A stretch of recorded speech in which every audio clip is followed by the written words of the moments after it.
Okay. Rob.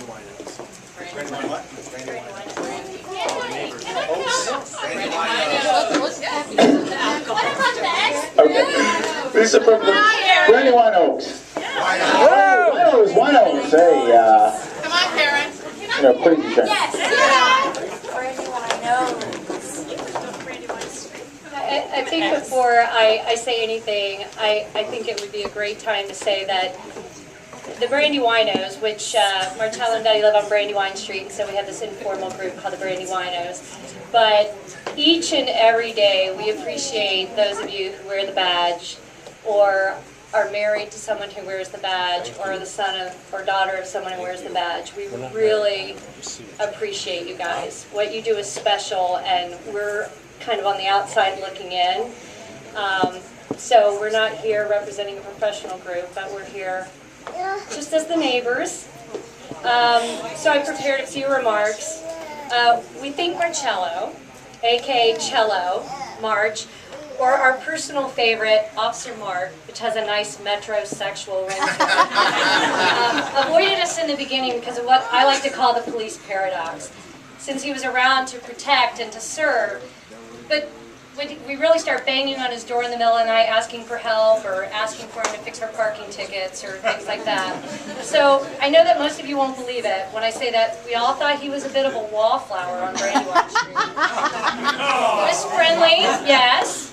He was a good neighbor, of course, but he was most definitely, wait for it, shy. Really, we were all under the influence of something. But in a room full of cops, you won't get any admissions of guilt from us without the support of Barrister Ballister as our defense attorney. Strong personalities have a plague-like quality on our street, so it wasn't long before we were getting into a shell and getting under his skin. We're not quite sure how it happened, but it did. Suddenly the block parties, alley movie nights, the trips to the cabin in the woods, and our excursions to Tent City and Police Week are just stuff that we do. And at the center of it all, like the ringmaster of one very out-of-control circus, is Marcello. Marcello with the one-liners.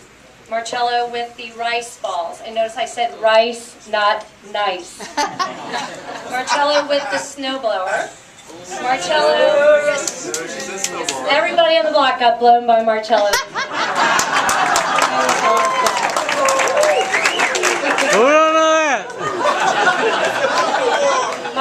Marcello sicking Chaco on the guys while the girls sat on the porch and drank beer and laughed. Marcello, the Pied Piper of the jet skis, although the jet skis don't quite discourage crime in our neighborhood quite like the police cruiser did. Marcello sleeping on his nice, comfy lawn. Marcello arguing with a mouthy 7-year-old about singing American Pie at the block party. He didn't win that one, by the way. Marcello arguing about showing Goonies in the alley at Halloween. He didn't win that one either. But also Marcello with the offer to help. Marcello who never fails to ask about your mother. Marcello who would open his last bottle of wine and share it with you, but maybe not his Miller Lite as long as it's in a bottle. Marcello who sticks up for the kids. And Marcello who always acts like seeing you is the highlight of his day. What's next for Marcello? He really is too young to retire, but he's going to be pretty busy playing with his granddaughter Olivia and hosting the stay-at-home mom's beer clutch, of which I'm a charter member. You know, Ralph Waldo Emerson said, "It is one of the blessings of old friends that you can afford to be stupid with them." We look forward to being stupid with you for a very long time.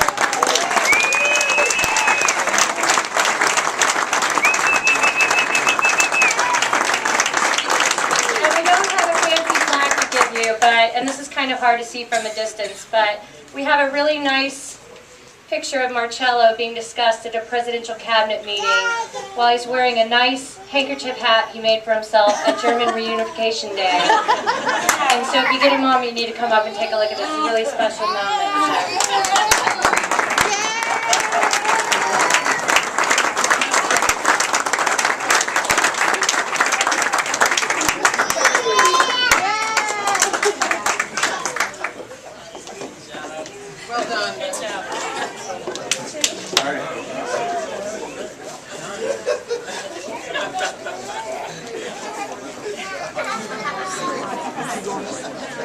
All right, the Brandywinos.